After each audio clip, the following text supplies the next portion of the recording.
में आपનું हार्दिक स्वागत है मित्रों। देश और दुनियाभરના તમામ તાજા સમાચાર સૌથી પહેલા જોવા માટે અત્યારે જ સબસ્ક્રાઇબ કરી લેજો મિત્રો। અત્યારે હાલના ખૂબ જ મોટા દુઃખદ સમાચાર સામે આવ્યા છે। જી હા, આપણે જણાવી દઈએ કે અત્યારમાં ખૂબ જ મોટા દુઃખદ સમાચાર સામે આવી રહ્યા છે મિત્રો। વાત કરીએ તો અત્યારમાં આંતરડી કકડી ઉઠે તેવા સમાચાર સામે આવી રહ્યા છે મિત્રો। લદ્દાખમાં પ્રેક્ટિસ દરમિયાન પૂર આવતા આર્મીના ટેન્ક ડૂબી જતા 5 જવાનોના મોત।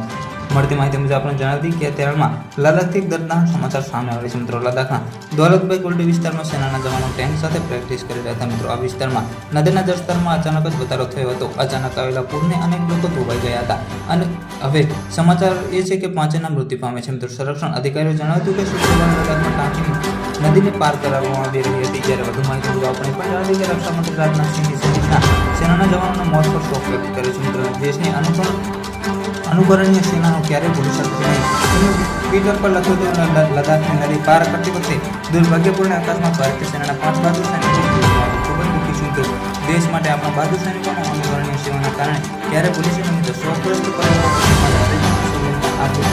ઘડીમાં આખો દેશ તેમની સાથે છે। વધુ માહિતી મુજબ આપણે પંજાબી કે સમાચાર શુક્રવારે મોડી રાતે લદ્દાખના ન્યા યુસુલ વિસ્તારમાં વાસ્તવિક નિયંત્રણ રેખા નજીક T-72 ટેન્કમાં સવાર નદી પાર કરતી વખતે સેનાના 5 જવાનો તણાઈ ગયા હતા।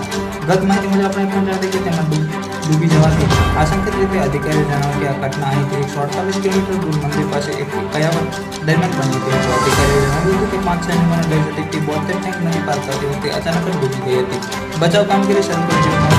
ઘટના અંગે હજુ વિસ્તૃત માહિતી મળી નથી। વધુ માહિતી મુજબ આપણે પણ જણાવી કે તમે જણાવી કે ગયા વર્ષે પણ લદ્દાખમાં એક દુઃખદ અકસ્માત થયો હતો જેમાં સેનાનું એક વાહન 60 ફૂટ નદી ખાડીમાં પડી જતું હતું। અકસ્માતમાં 9 જવાનો શહીદ થઈ ગયા હતા। આ સેનામાં કાફલામાં 5 વાહનો સામેલ હતા જેમાં 34 જવાનો સવાર હતા। આ અકસ્માતમાં એક જવાન પણ ઘાયલ થયો હતો। ખરેખર વાહન ચાલકે વાહન પરનો કાબુ ગુમાવી દીધો હતો જેના કારણે ટ્રક ખાડામાં પડી ગયો હતો। પલ માહિતી વિડીયો મળતી છે। વિડીયો ગમતો વિડીયોને લાઈક ચેનલ સબસ્ક્રાઇબ અને વિડીયો શેર કરવાનું ભૂલતા નહીં। ધન્યવાદ।